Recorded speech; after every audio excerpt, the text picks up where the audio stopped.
Hey guys, wanna enable the floating assistive touch button on your Android device? Here is how to do it. So let's get started. So firstly, find the Play Store icon and then click on it, then obviously tap on search, and after that go to the search tab, and in the search tab enter AssistiveTouch. So it's the first link, then click on it, then tap on AssistiveTouch and then install the app by tapping on this blue button.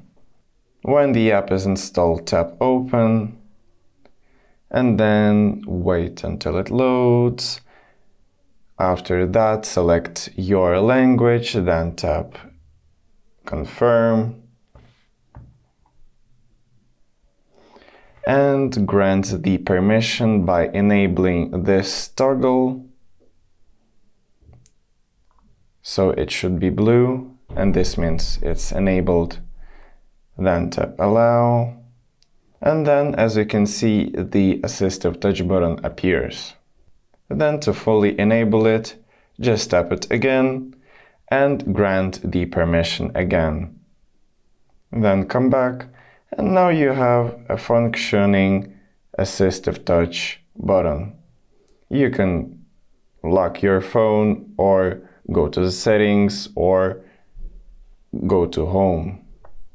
Then let's test the assistive touch button. Just click on it, then tap into settings, and here you can enable flashlight. So when it's white, this means that it's enabled, and when it's gray, this means that it's disabled. So now it works, and now it doesn't. And here you can change the volume to, you can enable lock rotation or auto rotate. Also, you can add here your favorite app. It could be any app. And also you can go to the main settings of the assistive touch. And then from here you can go back to home. And also you can create your own custom menu. Just find the Assistive Touch app and click on it. And here you will be asked again to select your language. Then move on to the main page. And here go to the custom menu.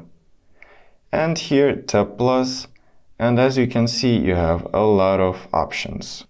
And then in this menu, let's select, for example, screenshot, and let's try it, why not?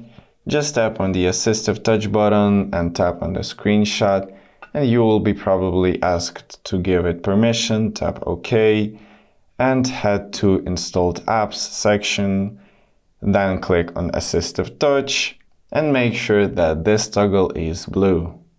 Then tap Allow. And now let's test it. Open the Assistive Touch button and then tap Screenshot. And it took the screenshot, wow! Open with Gallery, I guess, and then tap Always. So I guess that's it. You can set any other option in the Assistive Touch button app. So if you found this video helpful, leave a like and subscribe for more tips. Thank you for watching.